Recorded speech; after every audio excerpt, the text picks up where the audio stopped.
Well, having been into training, whenever we have come across quite a lot of young graduates, we found that they are literate and numerate, but not truly educated. Therefore, the question of employability comes up. Many are qualified but not employable. So we need to revamp the education system, where the education system would enable the individual to identify their natural abilities, their innate strengths, and according to their natural abilities and strengths, choose an occupation which could become a vocation and then a profession too. And they know their strengths and weaknesses, so they know what are the limitations, they know what they could do. And once they understand that, they also would be satisfied with their results. And again, corruption need not come in because they don't feel insecure, they're happy with what they're doing.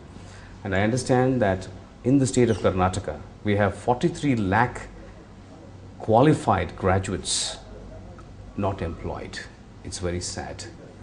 So from just mugging up and answering questions in the exams, referring to those scanners as they're called today in the colleges, and just getting those marks on the marks card, I don't think will give them employment. Once they enhance their natural abilities, strengths, and get those skill sets required to survive in the environment or the business environment, then they can really find their jobs. If there are no jobs available for certain reason, like the meltdown now, maybe somebody could look at entrepreneurial skills to survive decently in this recession, or even if there is no recession, they can survive decently.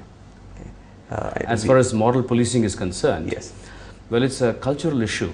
From what I understand, the whole world has got different kind of cultures in different parts. To understand culture, I believe one has to study anthropology, sociology, and psychology. Even if you take the city of Bangalore, the culture of Chamarajpet is different from Coxtown. What's right in one locality may not be accepted in another locality. So we need to have that broad-minded outlook and say, well, people formed certain belief systems based on certain do's and don'ts in a particular locality or a geographical location. That's based on their living conditions, environment, etc. So they have certain belief systems. So let's try and understand it from the viewpoint of anthropology and sociology and say we respect their culture too. Who are we to do moral policing? We have to understand what morals are. Set of rules and regulations, somebody says, but how this set of rules and regulations came into being has to be understood. Now, what's right in one place is not right in another place, as I mentioned. We have to understand that and say we respect each other's culture. We respect each other's views, but then let us not clash with that. Cross-cultural misunderstanding is happening. And if you even look at ethics, if we have to indulge in moral policing, I don't feel it's right, because maybe I have certain views, but somebody else has different views. I can't impose my views on them. If they agree, good. If they don't agree, leave them alone. I don't think we should be using moral policing. We have no right to do that, and we should appreciate each other's culture. When a person indulges in certain activities, if those activities are going to harm that person, we can tell them, please don't do that. But then even if they don't listen to the person who's telling them not to do that, it only harms one individual. But if the person is indulging in certain activities which are going to affect a large number of people, then it's going to affect the society.